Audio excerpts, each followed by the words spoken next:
Hello friends, मैं भूपेंद्र स्वागत करता हूं आप सभी का चैंपियंस क्लासेस के इस ऑनलाइन प्लेटफॉर्म पर। फ्रेंड्स, वीडियो लेक्चर्स की इस सीरीज़ में हम मैथ्स क्लास 8th के चैप्टर नंबर 9 मेंसुरेशन को कवर करने वाले हैं। बड़े ही डिटेल में हम इसको पढ़ने वाले हैं फ्रेंड्स, ताकि आपके मन में कोई भी डाउट, किसी भी प्रकार का संकोच ना रह जाए फ्रेंड्स। मेरा पूरा प्रयास होगा कि आपको ये जो मेंसुरेशन का जो डर विद्यार्थियों के मन में बना हुआ होता है उसको पूरी तरह से निकाल कर फेंक दें हम। सो इसके लिए फ्रेंड्स, मेरा पूरा प्रयास ये होगा कि हम डायरेक्ट एक्सरसाइज पर ना पहुंचते हुए इसके बैकग्राउंड को जानने का प्रयास करें, ताकि एक्सरसाइज को हम बड़े ही आसान तरीके से सॉल्व कर पाएँ। फ्रेंड्स, जैसा कि आप जानते हैं, मेंसुरेशन का अर्थ जो होता है वो क्षेत्र मिति होता है फ्रेंड्स। हिंदी में इसको क्षेत्र मिति कहते हैं, और इसका अगर हम अर्थ समझने का प्रयास करते हैं तो क्षेत्र मिति या मेंसुरेशन का मतलब होता है जहाँ पर हमको मेजरमेंट्स करना होता है।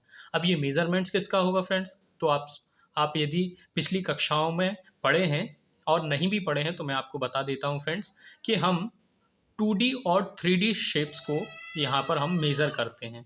अब इनमें हम मेज़र कौन कौन सी चीज़ करते हैं फ्रेंड्स? तो सबसे पहली जो चीज़ होती है वो होती है पैरामीटर, जिसमें सर्कल में हम उसको सरकमफ्रेंस भी बोलते हैं। दूसरा एरिया, और तीसरा वॉल्यूम। ये तीन चीज़ हम इसमें मेज़र करते हैं फ्रेंड्स, मेजरली हम इनको मेज़र करते हैं। अब जो पैरामीटर या सरकमफेरेंस वाला जो आपका पोर्शन था फ्रेंड्स, वो आप पिछली कक्षाओं में उसको कवर कर चुके हैं। चूँकि क्लास 8th में आप सभी को एक लेवल ऊपर ऊपर उठते हुए आपको यहाँ पर क्षेत्रफल और वॉल्यूम के साथ डील करना है फ्रेंड्स। तो बिना देरी किए हुए हम जल्दी से शुरू करते हैं 9.1। फ्रेंड्स, जब आप 9.1 पर आएंगे तो आप देखेंगे कि यहाँ पर आपका जो सबसे पहला शेप से जो सामना होगा वो होता है ट्रपेजियम। आप जैसे ही ट्रपेजियम को देखेंगे तो आपको ये कुछ जाना पहचाना सा लगेगा, क्योंकि आप इससे पहले वाले जो आपका पिछले चैप्टर में आप पढ़कर आ चुके हैं शेप्स के बारे में फ्रेंड्स। सो अब आपको ये जानना ज़रूरी है कि ये जो ट्रपेजियम है उस ट्रपेजियम का एरिया क्या होता है, क्योंकि पैरामीटर से तो हमको इसका लेना देना है नहीं, है ना? क्योंकि यहाँ पर सीधा ही आपको क्या पूछा जा रहा है, एरिया के साथ आपको डील करना है फ्रेंड्स। तो एरिया हमको फाइंड करना पड़ेगा। अब एरिया के लिए कुछ विद्यार्थी जो हैं सीधा डायरेक्ट क्या करेंगे, उसका फॉर्मूला याद कर लेंगे और उसी से ही आगे के क्वेश्चंस को सॉल्व करेंगे।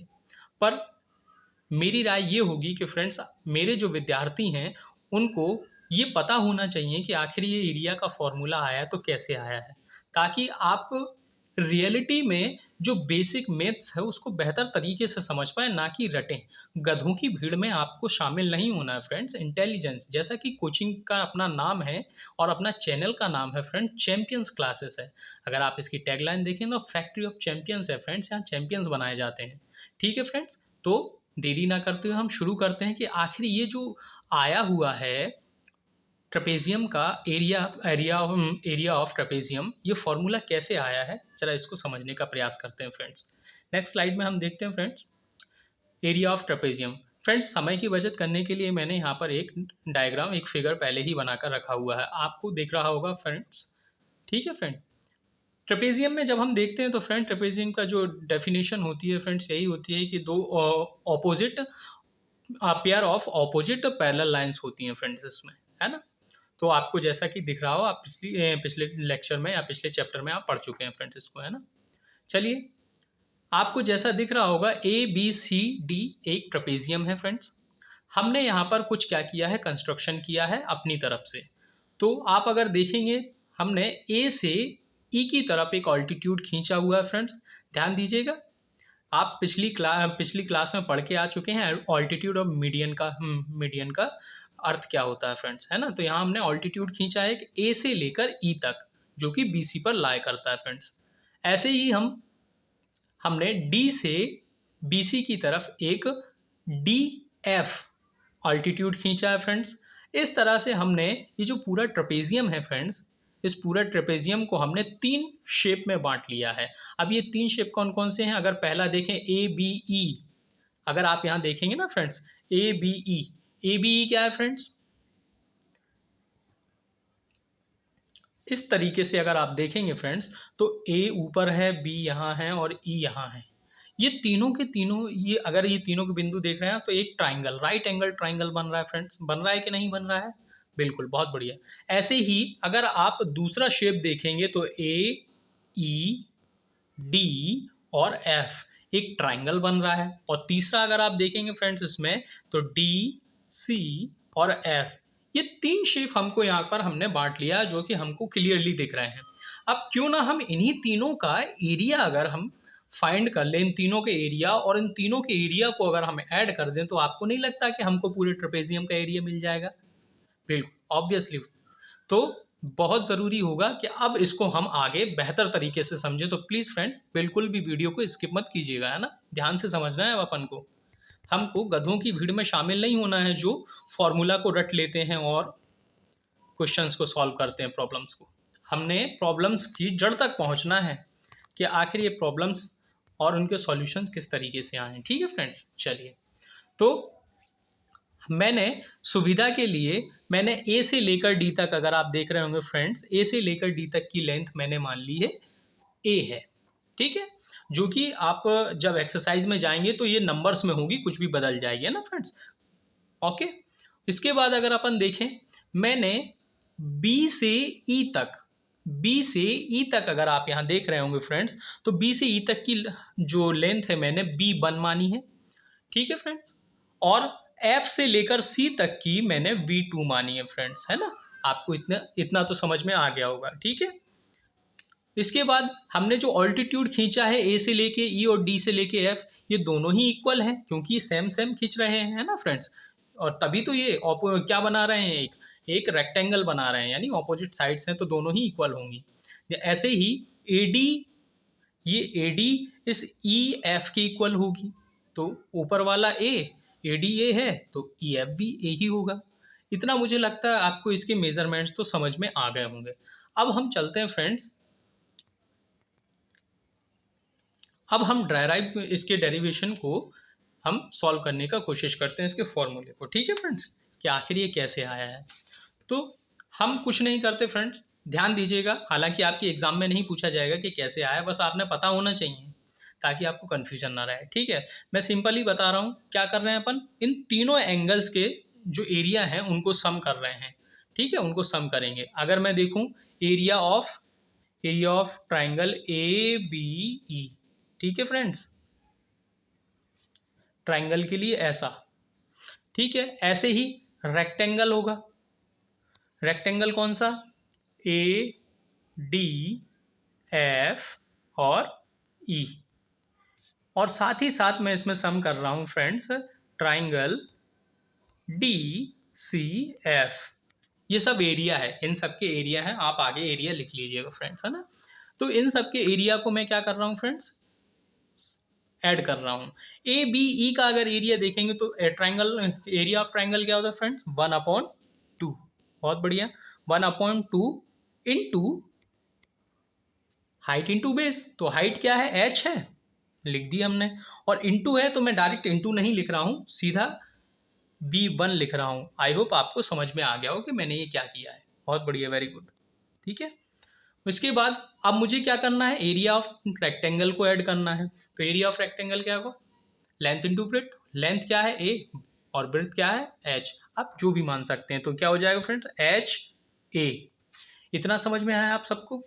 इसके बाद फ्रेंड्स हम देखेंगे area of D C F. इसको भी अगर अपन ऐड करेंगे तो ये होगा 1/2 इंटू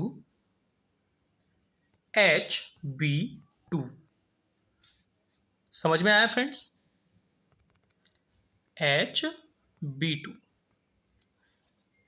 अगर आप देखेंगे ना फ्रेंड्स, यहाँ पर एक थोड़ा सा और मैं आपको यहाँ पर कंस्ट्रक्शन करूँगा कि ये B से लेकर C तक की जो टोटल डिस्टेंस है उसको अपन क्या मान रहे हैं? B।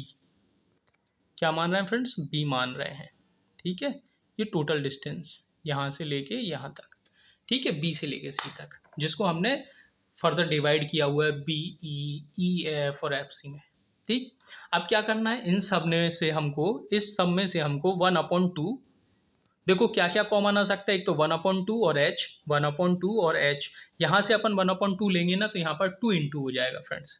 देखिए फ्रेंड्स 1/2 मैंने और h कॉमन लिया तो अंदर क्या बच रहा है, अगर इस वाले डेरिवेशन में इस वाले फॉर्मूले में देखेंगे तो क्या बचेगा फ्रेंड्स, यहाँ b1 बचेगा। ठीक है, ऐसे ही हम यहाँ देखें अगर तो h तो बाहर निकल आया, पर लेकिन यहाँ तो a सिंगल था और इसमें से भी हमने क्या ले लिया, आधा ले लिया, तो क्या बचेगा फ्रेंड्स, यहाँ पर डबल बच जाएगा 2a। जब आप वापस से इस 1/2 का इसमें मल्टीप्लाई करेंगे ना फ्रेंड, 1/2 इंटू 2, तो ये 2 से 2 कैंसिल हो जाएगा और 1 ही बचेगा, यानी 1a ही बचेगा। आई बात समझ में फ्रेंड्स, इसीलिए अपन जब कॉमन लिए तो ऊपर उसमें मल्टीप्लाई हो गया। ठीक है, अब यहाँ सेकंड वाले नेक्स्ट टर्म में क्या बचेगा फ्रेंड्स, यहाँ से तो 1/2h और यहाँ से बचेगा b2। आई होप मुझे लगता है इतना आप लोगों को समझ में आ गया होगा। अब कुछ नहीं करना है हमको फ्रेंड्स, ज्यों का त्यों 1/2h ऐसा कैसे लिखेंगे, हम एक बड़ा ब्रैकेट लिखेंगे। ये जो 2a है ना फ्रेंड्स, इसको अपन a प्लस ए लिख सकते हैं ना, a प्लस ए लिख सकते हैं ना, तो सबसे पहले मैं a प्लस ए लिख रहा हूँ। बताइए कोई दिक्कत परेशानी, मुझे लगता है कोई दिक्कत परेशानी, a प्लस ए लिख सकते हैं, दोनों 2a हो जाएंगे। उसके बाद फिर ये b1 वाला प्लस v1 प्लस और ये b2, इतना मुझे लगता है क्लियर हो। और इस सब को हम क्या कर रहे हैं, एक ब्रैकेट में कर रहे हैं क्लोज। क्यों ब्रैकेट में क्लोज कर रहे हैं, अगर आप फिगर को देखेंगे ना तो देखिए जरा फ्रेंड्स, फिगर पर नज़र डालिए और जो मैं बोल रहा हूँ ना उसको देखिए कहाँ बोल रहा हूँ मैं, है ना। बी ई की वैल्यू है b1, तो आपको दिख गई b1। ठीक है, ऐसे ही आपको a दिख गया है, ई एफ की वैल्यू है ना, मतलब ई से लेकर एफ तक की डिस्टेंस। उसके बाद एफ से लेकर सी तक की b2 है। तो देखिए इन तीनों को अगर सम करें तो यही तीनों सम इसी तरीके से सम होंगे कि नहीं होंगे, होंगे कि नहीं होंगे। देखिए ना ध्यान से, ए भी ऐड कर दिया हमने, b1 भी ऐड कर दिया और b2 ऐड कर दिया। अब ये b से लेकर c तक की हमको टोटल डिस्टेंस मिल गई है। अब ये टोटल डिस्टेंस किसके इक्वल है फ्रेंड्स, b से लेकर c तक। अभी अपन ने मैंने बताया इसको क्या अज्यूम किया हमने, b किया ना अज्यूम, तो वही है फ्रेंड्स, है ना, कि ये टोटल डिस्टेंस कितनी हो गई फ्रेंड्स, इसकी पूरी की वैल्यू कितनी हो गई, b हो गई। तो फ्रेंड्स देखना अपना फॉर्मूला क्या बनेगा, 1/2 इंटू एच, और ब्रैकेट में क्या बनेगा फ्रेंड्स, स्मॉल ब्रैकेट में यहाँ ये वाला a तो ऐसा का ऐसा ही है, और इस पूरे की वैल्यू कितनी हो जाएगी फ्रेंड्स, b। तो ये अपना बन गया है formula of area of trapezium. देखिए 1/2 h ब्रैकेट में a प्लस b, ये अपना एरिया ऑफ ट्रपेजियम है। आई होप फ्रेंड्स आप लोगों को ये समझ में आ गया होगा कि एरिया ऑफ ट्रपेजियम किस तरीके से आया है फ्रेंड्स। इसको वीडियो को अगर आपको नहीं आया है कहीं से समझ में, अगर आपने स्किप किया होगा तभी आपको नहीं समझ में आया होगा, और फिर भी अगर नहीं आया तो प्लीज़ क्या कीजिएगा, वीडियो को रिकैप करके देख लीजिएगा फ्रेंड्स, बहुत ही आसानी से आपको समझ में आ जाने वाला है। ओके फ्रेंड्स, नेक्स्ट लेक्चर में हम कोशिश करेंगे कि 9.1 को कंप्लीट ख़त्म करें। थोड़ा सा वीडियो लंबा हो सकता है, पर ध्यान दीजिएगा फ्रेंड्स, वहाँ पर मैं आपको बिल्कुल लाइव क्लास में ही वर्क दूंगा, क्लास वर्क करने के लिए दूंगा। तो पेन पेपर हमेशा तैयार करके रखा कीजिए फ्रेंड्स अपना। ठीक है, बहुत बहुत शुक्रिया फ्रेंड्स। अगर आपको वीडियो अच्छा लगा हो तो प्लीज़ इसको अपने फ्रेंड्स में शेयर कीजिए, और साथ ही साथ आप इसे सब्सक्राइब भी कीजिए, लाइक कीजिए, और यदि आपको अच्छा लगता है तो कमेंट भी कीजिए फ्रेंड्स। बहुत बहुत शुक्रिया सभी का एक बार फिर।